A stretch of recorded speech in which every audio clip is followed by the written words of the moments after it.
Alright, so I'm gonna go ahead and level with you guys. When I started this retrospective, I was under the impression that there were only 5 games in this series: Dead Space 1 through 3, Extraction, and the mobile entry on iOS and Android.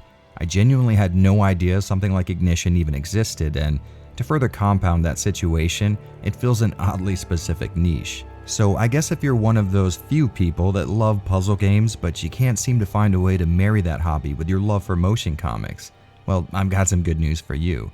What's up guys, I'm Jared from Avalanche Reviews. Welcome to the Dead Space Retrospective.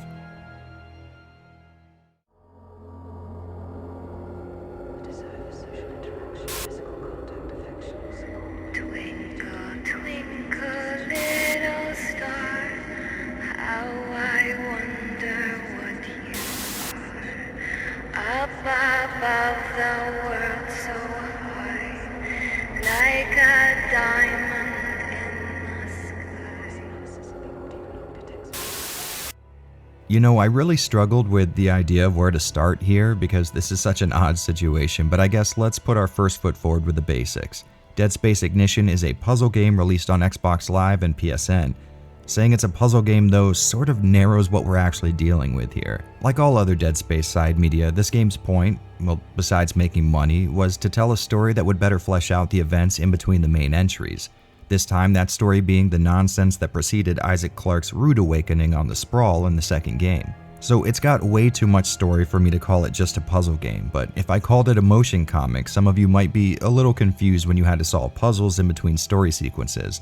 So if we can't really classify this one thanks to its reliance on storytelling, I guess we should probably talk about that story, huh? You don't want to put your family in harm's way, do you? They did that themselves! One thing that I really like about the Dead Space extended universe is the fact that each piece of media tells its own story, but more often than not, that story directly leads into the events of one of the games. This fill-in-the-blanks approach is an awesome idea in my mind since it gives a chance for other artists to put their hands on the general DS timeline, and if lore fanatics have issues with any of the events in, say, one of the movies or spin-off games, well, they can just stick to the original trilogy and go on living their lives without ever having to acknowledge their existence. Personally, I love this concept. The original Dead Space had such a fleshed out and fully realized world that I couldn't help but wonder what happened before and after my playthrough, and these side stories have all told really awesome tales covering just that. So I'll go ahead and save you guys some time by saying this is indeed another entry in that category. What we're dealing with here is the story of Franco, a combination maintenance guy and cyberpunk hacker. The game takes place just before and during the necromorph outbreak on the Sprawl and connects those events to the very starting point of Dead Space 2. It starts out as a routine call to fix an elevator, but a mystery soon develops when Franco mentions that he suspects some kind of foul play, kind of like the elevator was purposefully sabotaged.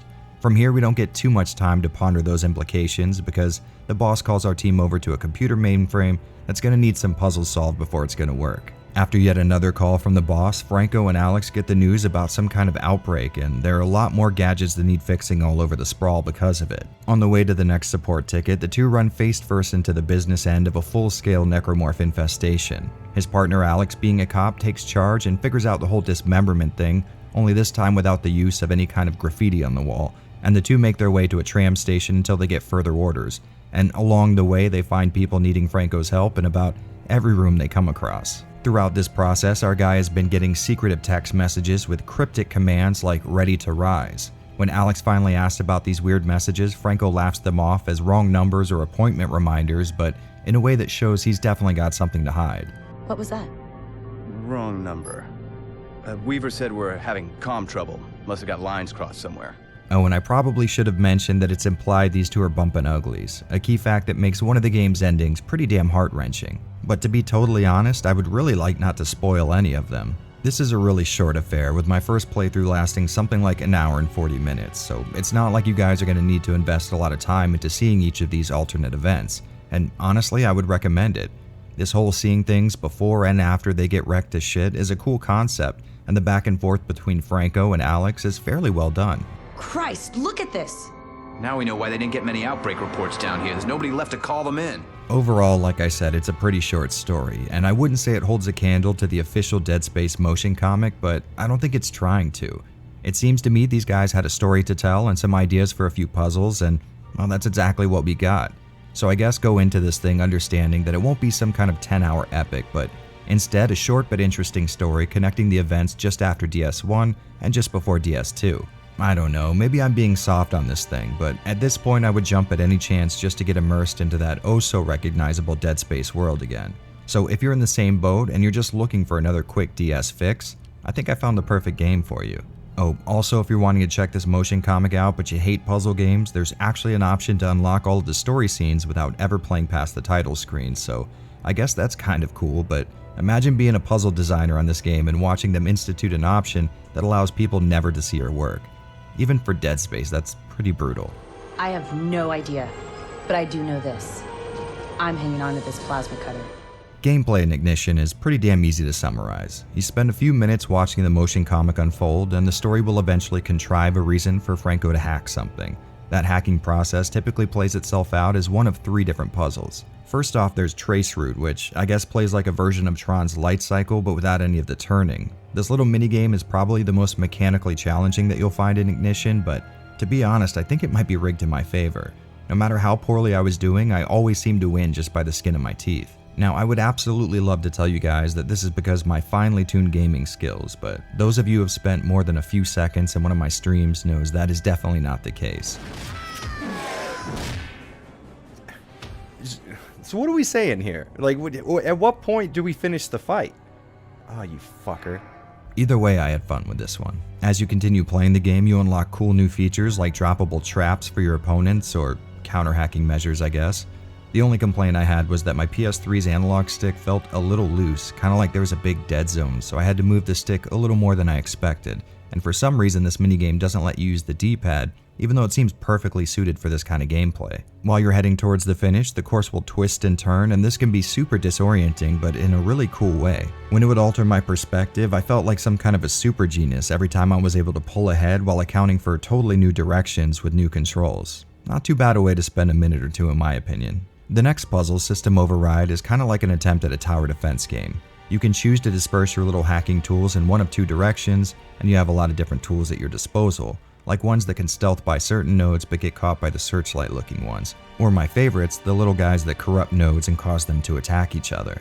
The game does try to emphasize some kind of strategy by having you alternate how many of these things you send out based on what nodes are present, but I found the brute force method of a few dozen of the typical attack programs, followed by the ones that take over nodes, solved literally every problem I ran into.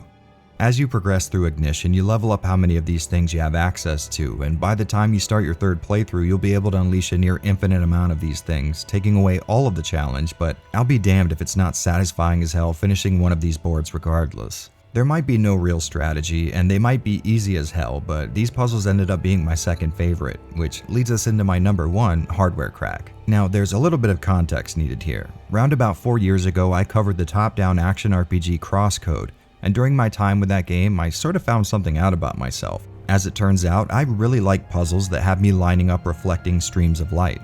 Don't ask me why, but something about these kind of puzzles just speak to me, and Ignition has got me covered on that front. To further compound just how hard it can be to line up 2 different color light beams, you can combine the 2 for a 3rd color and take certain obstacles off the board in a limited number, of course. All of these elements combine to make some really awesome puzzles, but I did have one issue here. Sometimes you could spend a few minutes lining up a solution for it to turn out bunk, and now you're in a situation where you don't have enough time to start a new plan of attack, but you can't just restart the puzzle. So you have to sit there like an idiot until the timer runs out. I guess technically you could just quit the game and reload your save, but that usually takes just as long as it would to wait. So that is kind of annoying, but other than that, this was a pretty fun time. So at this point, you've basically seen everything Dead Space Ignition has to offer gameplay-wise, and while it's not a whole lot, you gotta keep in mind what this game is trying to accomplish. Feeding you a cool animated comic storyline while making you solve puzzles was the intended goal, and in that sense, I feel like Ignition delivered a respectable package. Okay, so I'm gonna level with you guys. If it weren't for this retrospective, I would definitely not have gone anywhere near a title like this, but I'm glad I paid the $4.99 on PSN for it. As a $5 investment, I think Ignition does pretty well. I came into this expecting to hate it, but instead found a surprisingly enjoyable time. That being said, I don't get the feeling that a lot of you are the type that would drop a $5 on a puzzle game, but if it turns out you enjoy this kind of stuff, or if you want to jump into another really well done Dead Space side story, I'd recommend giving Ignition a shot. I may not have wanted to play this at first, but now that I have, well, I'm kinda glad I did. Oh, you have got to be shitting me. Now, typically this is where I would talk to you about a game's presentation, but I don't think I'll be able to tell you much more than what you can glean just by looking at the footage on screen. The puzzle areas look appropriate for the series, I guess, and the motion comic, while not having what I would call top-tier comic art, is still pretty okay looking. Some of the animation can be a bit too over the top sometimes, which causes the original art assets to warp in odd ways, but most of the time it looks perfectly fine. And on top of that, I did notice what looks like block boundary compression artifacts and scenes of the motion comic with a lot of movement in them, but it wasn't all the time. So I'm kind of left with the hard job of describing something that definitely doesn't look amazing, but also doesn't look too bad either. Like, imagine if someone forced you to write a 4-page paper on your commute to work today. That's how I feel right now. What I mean by that is this game is about the minimum required amount of effort for something not to look terrible, but they never strive for anything beyond that, which I guess isn't the worst thing in the world. Sorry, handsome. Private party. So, Dead Space Ignition. Talk about a surprising outcome. Like I said before, I did not expect to enjoy this game. I mean, what would you think if I told you there was an RE game that consisted of just cutscenes and block pushing puzzles? You know what, come to think of it, I'd play the hell out of that. Well, whatever, you guys know what I mean. If you have a $5 bill burning a hole in your pocket, I'd say this game is a pretty solid bet. It'll only eat up over an hour of your time, and if you don't like puzzles, you can just watch the whole motion comic from the options menu. So there's not a whole lot to lose here. And on that note, I need to get to work on the next entry in the series and the last video for this little project of mine. So stay tuned for that, and until then, here's hoping I see each and every one of you again right here on the Dead Space Retrospective. Yo, thanks for stopping by, guys. If you're into Dead Space, which at this point, let's hope you are, I'll have some links on screen that might interest you. Also, I finally have merch available, so go check out my Teespring store. There's some genuinely awesome designs on there, and, well, you guys know the rest. Subscribe, check out my Patreon, yada yada. So I'll see you guys later, and until then, you better have done something amazing with your lives. Peace out, guys.